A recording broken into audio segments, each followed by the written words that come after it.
मुंबई.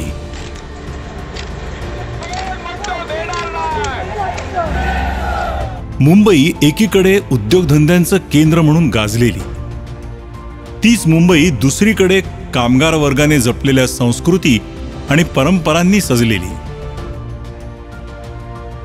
मुंबई सक्षमपणे झेलते अवघ्या देशाच्या आर्थिक विकासाचा भार. कारण मुंबईच्या प्रगतीचा पाया म्हणजेच लढवय्या गिरणी कामगार. सन 1854 मुंबईत पहिली कापड गिरणी कार्यरत झाली आणि मुंबईच्या नशिबाचे दरवाजेच उघडले. त्यानंतर एकापाठोपाठ एक अशा अनेक कापड गिरण्या सुरू झाल्या आणि सबंध देशाचं लक्ष मुंबईने लीलया वेधून घेतलं. कापड गिरणी व्यवसायामुळे मुंबई हे एक औद्योगिक केंद्र बनत असतानाच ह्या यशाचे खरे मानकरी असलेल्या गिरणी कामगारांच्या समस्या मात्र दुर्लक्षित राहू लागल्या. कामगारांच्या ह्या समस्यांवर मार्ग काढण्यासाठी 1890 मध्ये नारायण मेघाजी लोखंडे यांनी भारतात कामगार चळवळीची मुहूर्तमेढ रोवली. गिरणी मालक आणि ब्रिटिश सरकार यांच्या मुजोरीला आणि गलिच्छ राजकारणाला सडेतोड उत्तर देण्यासाठी कामगार चळवळीतूनच काही उच्चशिक्षित तरुण पुढे आले आणि वेगवेगळ्या स्तरांवर कामगार संघटना उभ्या राहून कामगार चळवळीचा प्रवास अधिक सक्षम होऊ लागला. ह्याच तरुण नेतृत्वांपैकी एक, कामगारांचे तारणहार ठरलेले, मुंबई, महाराष्ट्र आणि भारतासकट आंतरराष्ट्रीय स्तरावर कामगारांचा आवाज खंबीरपणे पोहोचवणारे आणि आपल्या कर्तृत्वाने कामगारांच्या मनावर अधिराज्य गाजवणारे कामगार नेते म्हणजेच गंगाधर दत्तात्रय आंबेकर अर्थात ग.द. आंबेकर. स्वातंत्र्यानंतर विजयादशमीच्या मुहूर्तावर गिरणी कामगारांच्या प्रश्नासाठी झगडणारी आणि एस.के. पाटील यांचे नेतृत्व लाभलेली बॉम्बे मिल मजदूर युनियन आणि आंबेकरजींची राष्ट्रीय गिरणी कामगार संघ या दोन्ही संघटनांचे सरदार वल्लभभाई पटेल यांच्या साक्षीने विलीनीकरण होऊन राष्ट्रपिता महात्मा गांधी यांच्या प्रेरणेतून राष्ट्रीय मिल मजदूर संघ ही नवी संघटना कामगार हितासाठी संघर्ष करण्यास सज्ज झाली. परेलमधील बैलघोडा हॉस्पिटल समोर संस्थेचे पहिले कार्यालय थाटण्यात आले. कालांतराने लालबागमध्ये वीर महल येथे संघटनेचे मध्यवर्ती कार्यालय थाटले गेले. कामगारांच्या आरोग्याचं महत्त्व अधोरेखित करत आंबेकरजींनी संघटनेमार्फत गिरणगावात स्वच्छतेची मोहीम राबवली. आंबेकरजींनी नागपूर येथे 3 महिने होमिओपॅथिक औषधोपचाराचे शिक्षण घेतले. त्या काळी न्यू सिटी मिलमधील हिवतापाचे रुग्ण बरे करण्यासाठी आंबेकरजींनी आपल्या वैद्यकीय ज्ञानाचा उपयोग केला. पुढे 1957 मध्ये मुंबईत हिवतापाची साथ पसरली असताना आंबेकरजींनी दुचाकी सायकलवरून मुंबईभर प्रवास करत राष्ट्रीय मिल मजदूर संघाच्या कार्यकर्त्यांसोबत व्यापक रुग्णसेवेची मोहीम हाती घेतली आणि जवळपास 40,000 रुग्णांवर त्यांनी उपचार केले. सन 1958 कायद्याच्या अभ्यासात पारंगत असलेल्या आंबेकरजींनी 1947 मध्ये न्यायालयात दाखल केलेल्या कामगारांच्या बोनस संदर्भातल्या खटल्यामध्ये अथक प्रयत्नांनंतर औद्योगिक न्यायालयात यश मिळवून कामगारांचा विश्वास सार्थ ठरवला. त्याचवेळी त्यांनी महागाई भत्त्यात वाढ, सरकत्या महागाई निर्देशांकावर आधारित मासिक पगार वाढ, नफ्यावर आधारित बोनस, भरपगारी रजा या महत्त्वाच्या मागण्याही लावून धरल्या होत्या. आंबेकरजींनी राष्ट्रीय मिल मजदूर संघाच्या माध्यमातून कामगार चळवळ केवळ कामगारांच्या आर्थिक समस्यांपुरती मर्यादित ठेवली नाही, तर परेल विलेज येथे आंबेकर नगर, कुर्ला येथील कामगार नगर आणि त्यापाठोपाठ चुनाभट्टी येथे कामगार वसाहत निर्माण करून खऱ्या अर्थाने कामगार चळवळीला विधायक दृष्टिकोन प्राप्त करून दिला. आंबेकरजींनी कामगार शिक्षणावर आवर्जून भर दिला. सन 1962 परेल विलेज येथे राष्ट्रीय मिल मजदूर संघाची भव्य वास्तू उभी राहिली. मोठे सभागृह, विभागवार दालनं यांचा समावेश असलेली एक सुसज्ज आणि भव्य वास्तू उभी करून आंबेकरजींनी समस्त कामगार वर्गाला आपल्या उदात्त दृष्टिकोनाचे दर्शन घडवले. ही वास्तू म्हणजे मजदूर मंजिल संपूर्ण आशिया खंडात कामगार संघटनेची स्वयंसिद्ध भव्य वास्तू म्हणून नावारूपाला आली. कामगारांपर्यंत संघटनेचे विचार, मतं आणि महत्त्वाच्या घटना योग्य रीतीने पोहोचाव्यात याकरता आंबेकरजींनी प्रेस आणि कामगार साप्ताहिक सुरू केले. परेल विलेज येथे वर्षानुवर्ष उभ्या असलेल्या ह्या वास्तूला अनेक थोरा मोठ्यांनी वेळोवेळी भेटी देऊन तिचे महात्म्य अधोरेखित केले आहे। त्यात स्वर्गीय इंदिरा गांधी, आधुनिक महाराष्ट्राचे पहिले मुख्यमंत्री यशवंतराव चव्हाण, काँग्रेसचे युवा नेते संजय गांधी, माजी केंद्रीय मंत्री शंकरराव चव्हाण, माजी केंद्रीय मंत्री शिवराज पाटील, माजी मुख्यमंत्री वसंतदादा पाटील, शरदचंद्र पवार आदी मान्यवरांचा उल्लेख करावा लागेल। भारतरत्न डॉक्टर बाबासाहेब आंबेडकरांचे विचारही संघटनेसाठी मार्गदर्शक ठरले।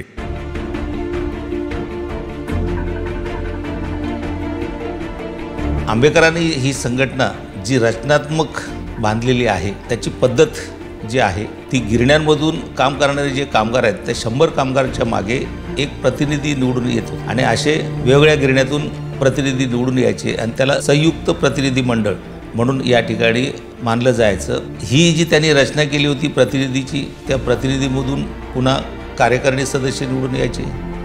त्यानंतर त्यांनी ऑर्गनाइज सेक्रेटरी, संघटन सेक्रेटरी तयार केले, उपाध्यक्ष तयार केले। ही जी बांधणी जी आहे ती पिरॅमिड टाईप होती, म्हणजे ज्याचा पाया गिरणी कामगार सदस्य होते। 13 डिसेंबर 1964 कामगारांच्या लढ्याचा कणा असलेले ग.द. आंबेकर निवर्तले। राष्ट्रीय मिल मजदूर संघावर मोठं संकट कोसळलं। अफाट आकाश आणि भक्कम धरणीला पेलून असणारा कामगारांचा आधारस्तंभ कोलमडून पडला। आंबेकरांच्या निधनानंतर सर्वत्र एकच चर्चा, संघटनेचं पुढं काय होणार? पण जे पेरलं जाईल तेच उगवेल हा सृष्टीचा नियम आहे। आंबेकरजींनी पेरलेल्या विचारधारेतून अनेक मातब्बर नेते उदयास आले। मुंबईचे माजी महापौर आणि काँग्रेसचे माजी खासदार स्वातंत्र्यसैनिक एस.के. पाटील, महाराष्ट्राचे माजी गृह आणि कृषी मंत्री तसंच माजी हंगामी मुख्यमंत्री बाळासाहेब सावंत, केंद्रीय इंटकच्या संस्थापकांपैकी एक असलेले आणि माजी केंद्रीय कामगार उपमंत्री आबिद अली, माजी मुख्यमंत्री आणि सहकार महर्षी वसंतदादा पाटील, मुंबई प्रदेश काँग्रेसचे माजी अध्यक्ष स्वातंत्र्यसैनिक बॅरिस्टर रजनी पटेल, माजी आमदार वसंतराव होशिंग, माजी मंत्री हरिभाऊ नाईक, महाराष्ट्र प्रदेश काँग्रेस आणि इंटकचे माजी अध्यक्ष गोविंदराव आदिक, माजी राज्यमंत्री आणि कामगार नेते माननीय सचिन भाऊ अहिर यांच्यासारख्या मातब्बरांनी संस्थेचे अध्यक्षपद भूषविले। यासोबतच कामगार नेते निशा देशपांडे, माजी आमदार भाई भोसले, कामगार नेते मनोहर फाळके, कामगार नेते शंकरराव जाधव, माजी नगरसेवक आणि ज्येष्ठ कामगार नेते रामचंद्र हुलावळे, केंद्रीय इंटकचे सेक्रेटरी आणि कामगार नेते माननीय गोविंदराव मोहिते यासारख्या मातब्बरांनी आंबेकरजींनंतर संघटनेचे सरचिटणीसपद भूषवित आपापल्या परीने नवा इतिहास घडवला। सन 1982 सार्वत्रिक गिरणी कामगार संप। लाखभर कामगार लागला देशोधडीला। घडी विस्कटली गिरणी उद्योगाची। उद्योग टिकला तरच कामगार जगेल हे आंबेकरजींचं तत्वज्ञान उराशी कवटाळून उद्योगाची विस्कटलेली घडी पूर्वपदावर आणण्याचं काम त्यावेळी नेतृत्वपदी असलेल्या हरिभाऊ नाईक आणि मनोहर फाळके ह्या नेतृत्वाने केलं। मात्र हा संप राष्ट्रीय मिल मजदूर संघाच्या मुळावर घाव घालून गेला। राष्ट्रीय मिल मजदूर संघाची मान्यताच रद्द करण्याचा दावा न्यायालयात दाखल करण्यात आला। मान्यता चॅलेंज केली होती, जी एकूण टॅली होती मेंबरशिपची, 3 महिन्याची मेंबरशिप दाखवता आली पाहिजे, तर ती आम्ही 3 महिन्याची मेंबरशिप बरोबर दाखवली पुराव्यासकट। आणि हा आम्हाला रजिस्ट्रीने जर हेल्प केली नसती तर हे शक्यच नव्हतं। संपात बंद पडलेल्या गिरण्या पूर्ववत चालवण्यासाठी दिल्लीत बोट क्लबवर माननीय शरदचंद्रजी पवार साहेबांच्या नेतृत्वाखाली छेडलेलं आंदोलन असेल किंवा लालबाग भारतमाता सिनेमागृहासमोरील लाखभर कामगारांचं अभूतपूर्व यशस्वी आंदोलन असेल, हे सारे प्रयत्न संघटनेच्या उज्ज्वल इतिहासाची साक्ष देतात। 70च्या दशकात खंडाळा येथे ग.द. आंबेकर स्मृती कामगार शिक्षण केंद्र उभारून संघटनेने कामगार शिक्षणातील आंबेकरजींचा वारसा पुढे सुरू ठेवला। राष्ट्रीय मजदूर संघाने दोन्ही गोष्टीवरती भर दिले। कामगार शिक्षण, कामगारांना शिक्षण दिलं पाहिजे जेणेकरून त्यांची जी उत्पादकता आहे ती योग्य प्रकारे वापरता येईल आणि कुठच्याही प्रकारचा जर कलह होत असेल किंवा क्लॅश होत असेल, इंडस्ट्रियल सेफ्टी किंवा इंडस्ट्रियल पीस डिस्टर्ब होत असेल तर कामगारांची समज असेल तर युनियन चांगल्या प्रकारे काम करू शकतं. म्हणून कामगार शिक्षण, पण त्याचबरोबर कामगारांचे जे नेतृत्व आहे मधल्या फळीवरचे किंवा वरच्या फळीवरचे जे नेतृत्व असतं त्या नेतृत्वाला सुद्धा शिक्षण देण्याचं काम आवश्यक असतं. याच दरम्यान महाराष्ट्राचा सांस्कृतिक वारसा जपण्यासाठी संघटनेने नाट्यकला विभाग सुरू केला. लोकांच्या मनावर राज्य करणारे बरेच कलाकार आजही राष्ट्रीय मिल मजदूर संघाला आपलं माहेरघर मानतात. क्रीडा क्षेत्रातही संघटनेने आपलं वलय निर्माण केलं.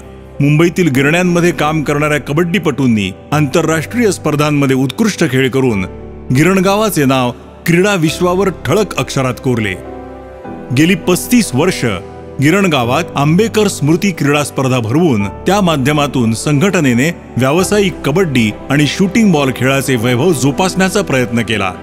GD Ambekar college of hotel मॅनेजमेंटची निर्मिती, याशिवाय टंकलेखन, संगणक प्रशिक्षण, सार्वजनिक ग्रंथालय आणि वाचनालय, महिलांसाठी रोजगार प्रशिक्षण केंद्र आणि महिला बेकरी प्रशिक्षण या उपक्रमांमधून संघटना शैक्षणिक क्षेत्रातील योगदानामार्फत कामगार वर्ग आणि तरुण पिढीला जागतिक स्पर्धेला तोंड देण्यासाठी सज्ज करीत आहे.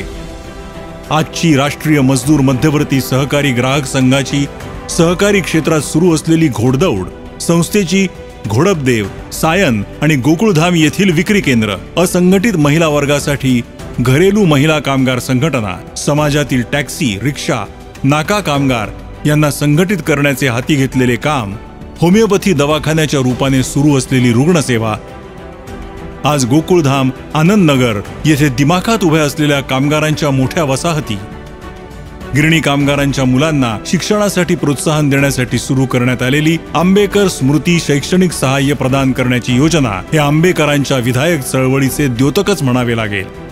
1996 मध्ये महाराष्ट्र राज्य राष्ट्रीय कामगार संघाची स्थापना होऊन जवळपास 200हून अधिक कारखाने एका झेंड्याखाली आणले गेले. यातही राष्ट्रीय मिल मजदूर संघाने पुढाकार घेतला. आंबेकर जीवन आणि श्रम गौरव पुरस्कार गेल्या 8 वर्षांपासून संपूर्ण महाराष्ट्रातील श्रमिक वर्गात चैतन्याचा ठसा उमटवून जातो. शून्यातून विश्व निर्माण करणाऱ्या ह्या संघटनेने अमृत महोत्सवी वर्ष पूर्ण केले. ही घटना इतिहासाला गवसणी घालणारी आहे. ह्या संघटनेचा पाया आंबेकरजींनी रचला आणि त्यावर कळस चढवला तो म्हणजे सचिन भाऊ अहिर यांनी. राष्ट्रीय मिल मजदूर संघामध्ये राजकीय वाद निर्माण होऊ आम्ही दिलेला नाही. कामगार हीच आमची जात, ही भूमिका राष्ट्रीय मिल मजदूर संघाने प्रामाणिकपणे पार पाडली. फार मोठमोठ्या आव्हानाला आम्हाला सामोरे जावं लागलं. कारण वस्त्रोद्योग आणि विशेषतः केंद्र सरकारचं जे धोरण आहे, केंद्र सरकारने उद्योगामध्ये उद्योग चालवणं हे आमचं काम नाही अशी ती मानसिकता आणि मनस्थिती असलेला विचार ज्यावेळी आमच्या समोर येतो त्यावेळी आमच्या अस्तित्वाचा देखील एक धोका निर्माण झालेला आहे. अशावेळी ती संघटना जर टिकवायची असेल तर मग या गिरण्या पण कसे चालू राहील ह्याकडे आम्ही लक्ष वेधण्याचं काम आम्ही करतोय. गिरण्यांच्या मोठ्या प्रमाणावरती कामगारांना घरं मिळाली पाहिजे ही मूलभूत जी संकल्पना मी त्या कामामध्ये केली होती आणि आम्ही मोठ्या प्रमाणावरती यशस्वी पण झालो. कायदा निर्माण करण्याची आम्ही भूमिका घेतली. तर या असंख्य आव्हानाला आम्हाला सामोरे जावं लागेल आणि आम्हाला निश्चितपणे खात्री आहे, मी असेन माझे सर्व पदाधिकारी आणि सहकारी, विशेषतः सरचिटणीस गोविंद मोहिते असतील किंवा इतर सर्व पदाधिकारी, ही मिळून या आव्हानाला आम्ही सामोरे जाऊ. देशातील 30 बंद NTC गिरण्यांचा लढा उभा करण्यासाठी सचिन अहिर यांच्या नेतृत्वाखाली राष्ट्रीय स्तरावर नेतृत्व पुढे आले आणि संघटनेचे नाव पुन्हा मोठे झाले. या कार्यात सरचिटणीस गोविंदराव मोहिते यांची खंबीर साथ लाभली. या यशात आजच्या सर्व पदाधिकाऱ्यांचंही तितकंच योगदान आहे. त्यात विद्यमान खजिनदार निवृत्ती देसाई, उपाध्यक्ष रघुनाथ अण्णा शिरसेकर, बजरंग चव्हाण, सुनील बोरकर, सेक्रेटरी शिवाजी काळे आणि संघटन सेक्रेटरी, प्रतिनिधी, अगणित कार्यकर्त्यांचे तसेच संघटना अधिकाऱ्यांचे सहकार्य लाभले. राष्ट्रीय मिल मजदूर संघाचे सर्वच पदाधिकारी गिरण्यातील कामगारांमधून निवडून आलेले पदाधिकारी आहेत. तेव्हा संघटना खऱ्या अर्थाने कामगाराभिमुख ठरली आहे. ह्या संघटनेची घोडदौड वर्षानुवर्ष अशीच चालू राहील आणि ही संघटना कामगारांना त्यांचे न्याय्य हक्क मिळवून देण्यात यशस्वी ठरेल यात शंका नाही. असे आले किती दिस गेले किती असे आले किती दिस गेले किती तरी नाही डगमगली नौका राष्ट्रीय मिल मजदूर संघाचा काही दिशाना डंका राष्ट्रीय मिल मजदूर संघाचा काही दिशाना डंका राष्ट्रीय मिल मजदूर संघाचा काही दिशाना डंका